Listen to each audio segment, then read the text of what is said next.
Welcome back to The Interval, a musical theatre podcast. This week, Tyler is reviewing Heathers off Broadway, all the way from New York City. I'm very excited to see what he has to say about this rendition, considering neither of us have seen the West End version just yet.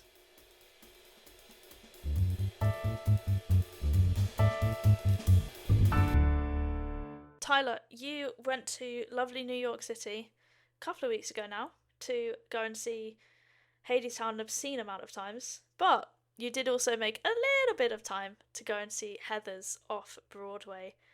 Tell me everything. Yes, I did. When I wasn't in the Hadestown Theatre, I did see a couple of other things. One of which was Heathers, which I was really excited about because it's a show I've wanted to see for a few years. I had a great time, and I knew I was going to have a great time because I love this show. I love the soundtrack. One of the funniest things I have seen on stage, Oh, wow.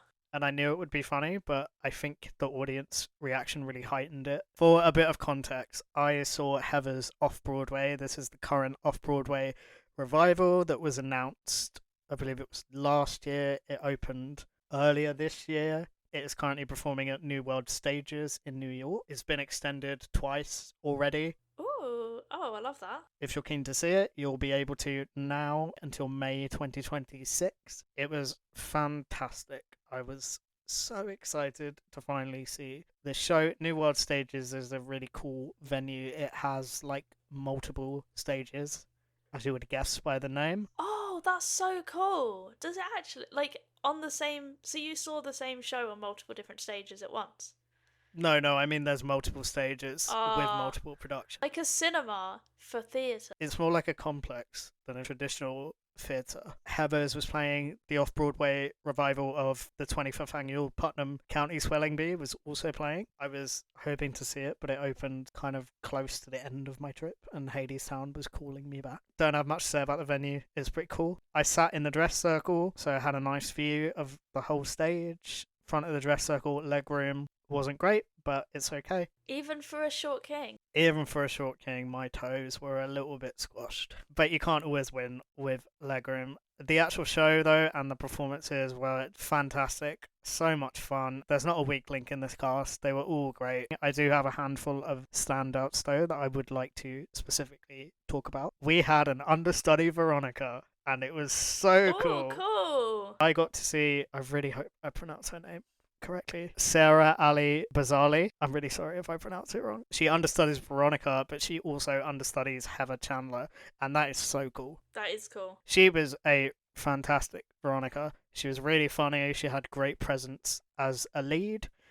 I found her really easy to empathize with. At the beginning, you can kind of see why she sort of falls under the spell of the Heathers and why she's so desperate to just make high school a bit more bearable. And, you know, she is conflicted because she doesn't want to associate with these girls, but she has to because it will just make life easier until she can graduate. And you can, you know, equally at the same time, you can see why she falls in love with JD. She's just really great. I feel very glad that I got to see her betrayal because obviously, you know, as an understudy, it's not always guaranteed that you will see an understudy. Well, it's not always guaranteed that you'll see a principal as well, but it feels a little bit rarer to, you know, sometimes say, oh, I got to see this person. Yeah. I do have a question for you about her, actually. Obviously, like I said, neither of us have seen the West End version, but the West End version is where I Say No originated. How was it as in like in the American production? Did they change anything, or did they keep the song pretty similar? It's the same in the way that it's executed. I will go into specifics because that was one of my favourite songs. We also had a different Heather Chandler from the principal Heather Chandler, who was Jodie Steele, who That's so who cool. originated the role of Heather Chandler in the West End. I'd have lost my mind. She's just hilarious. When she delivered Corn Nuts as her dying breath, The Me Inside of Me, such a funny song. Her flailing around at the end, so good. I love Heather Chandler as a character. I love the way there's kind of like two sides to her. Like, she's one of the antagonists. She's really like the crux of the story, and that she is initially like the catalyst to the like vital events that happen later on while she's still alive. she also becomes a massive part of comic relief after she's dead. And Jodie still she just knocks it out of the park with both elements. Yeah, she's she's just brilliant. I am very very happy that I got to see her in this role. Yeah, that's so lucky. Speaking of antagonists, it's time to talk about my favorite unhinged man. JD in the current off-Broadway revival is played by Casey Likes. I've heard that name before. I believe this was quite a hot casting when it was announced. Casey's been in quite a few things, but he was probably most known for originating the role of William in Almost Famous on Broadway. He did that when he was only 17. Oh, he was also Martin McFly in Back to the Future. Oh, yeah, that's where I know him from. Cool. Very, very cool performer. He's charismatic. He's scary. He's got a fantastic voice. It's got a bit of a rockier edge to it, which I've really enjoyed. His deliveries of Freeze Your Brain, Yes. so good. One of my favourite parts of the show. Meant to Be Yours, equally brilliant. One of my favourite songs, one of my most anticipated moments. And he ate, he devoured. And left no crumbs. I loved seeing like Casey's portrayal of JD like unravel as the show went on. He got more and more unhinged, and he became less concealed about how carefree he felt about killing people. It was great. Last person I want to highlight, because of course I have to, Katie Rockwell as Miss Fleming. Yes. We love Miss Fleming. I believe she also doubled as Veronica's mother, but we're particularly focusing on Miss Fleming. Shine a Light, 10 out of 10. It's one of my biggest shames that when I initially got into Heathers, I used to skip this song. This is one of the best songs ever, ever, ever. My favourite line delivery in the whole show was her before Shine a Light. So the way Shine a Light is set up is really fun. It kind of shatters the fourth wall because they are delivering a televised assembly. Why? Such a weird thing to do. Very odd. As you are sitting in the room with them, you become the student body. So she is talking directly to you. And when she initially says, "Welcome to our televised assembly on suicide prevention," and everyone claps, and she goes, "Come on, like, don't you want to get AIDS?" And you have to clap louder. As she's introducing the assembly, one of the things she says is, "Deciding whether or not to kill yourself is one of the biggest decisions a teenager can make." Also got a good Steve interaction, so I specifically sat in the dress circle because I didn't want to be Steve. That's fair. That's fair. I didn't want to be perceived in that way. They do make Steve stand up. The Steve we had, I think it's safe to say he was most likely a gay man. He was wearing a very nice, like, shawl. And she said, "Oh, it's so nice of you to be wearing the shawl I gave." No.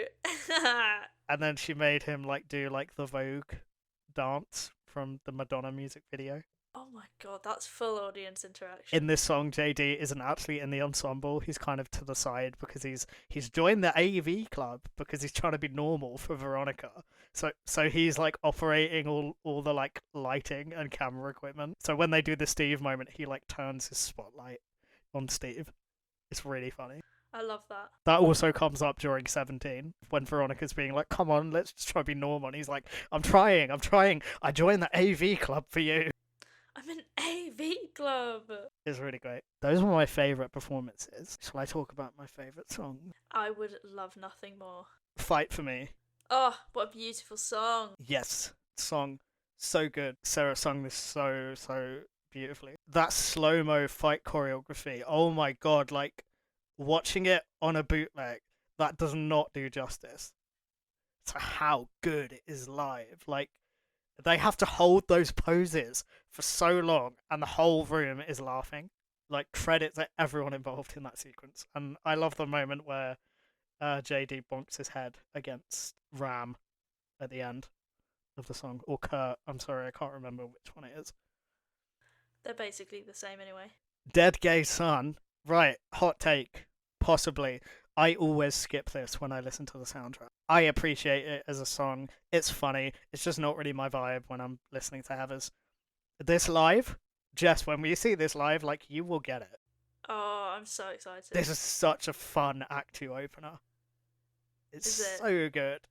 It's so funny. The ensemble choreography really makes it. There's a little quick change, obviously, at the end. I love when a show can do that, like take a song that I'm not that keen on, and after seeing it live, make me go, okay, now I understand why that's in the soundtrack. I love that song. I'm so excited to see it. The last one, you know what it is. Tell the people. Give the people what they I want. say no. Yeah. This was the biggest applause of the night. I was so excited to hear this song live, and it exceeded my expectations. It's just so powerful, and I absolutely love it. You slayed, Queen. Such a powerful song as well. Like, I bet it got so much praise at the end. Oh, it did. Massive applause. Probably the longest applause bar, like the end. I do have a little bit I can talk about on the staging. Please do. To be honest, there's not too much, but to touch on the lighting really quickly, I just really like the use of the red, green, and yellow lighting on the heathers at the end of Candy Store and other sort of big transitions involving the three of them. Yeah, the only other thing with the staging, cause, look, heathers as staging goes, like, it's nothing groundbreaking, you know, it does what it needs to do, and I think it does what it needs to do very well. But I wasn't going into this with, like, Hadestown levels of expectation. When the bomb goes off after I Am Damaged Reprise, I did expect a little bit more to happen. I expected a little explosion effect, but it was kind of just harsh lighting and the sound of an explosion. Yeah, that's But, fair. you know, it still worked, and we obviously had the smoke effect coming after the lights came up, which were effective. Yeah, I just remember, like, that moment feeling a tiny bit deflated, because I was like, oh, I was kind of expecting it to be a bit bigger. I was expecting JD's, like, limbs to fly around on stage. Slap you in the face in the audience. I wasn't, but the show is dark enough that they could have probably done that and gotten away with it. Bloodier things have happened on stage. Why couldn't we have had the blood cannons, Tyler? Why can't we have the American Psycho blood cannons? That's only reserved for Matt Smith. Matt Smith, play JD and give us the blood cannons. What are your overall thoughts, and what would you give it out of 10? I would rate Heathers Off-Broadway solid 8 out of 10. I had a great time. I knew I was going to have a great time. There's a reason Heathers is such a beloved show, and I think this current run only, like, solidifies why. Yeah, it's must watch. If you're in New York, check out an off-Broadway show. Check out Heathers Off-Broadway. It's fantastic all round. You'll have a great night. I'm super excited for it to come over to London and on tour so we can see it. I'm really excited to try and compare them as well. See what you think about both. That is Heathers Off-Broadway. We're heading back to Broadway next week for the final of Tyler's series of reviews, and one that we've actually done an episode about not too long ago. What are we talking about, Tyler? Next week we are talking about The Outsiders on Broadway, because I got to see it and I'm not going to tell you anything because I don't want to spoil it. Had you in the first half. So, check out our episode next week, next Friday, for all you need to know about The Outsiders.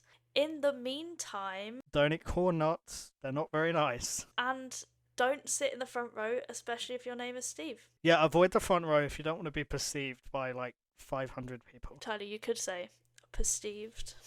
Thanks, I hate it.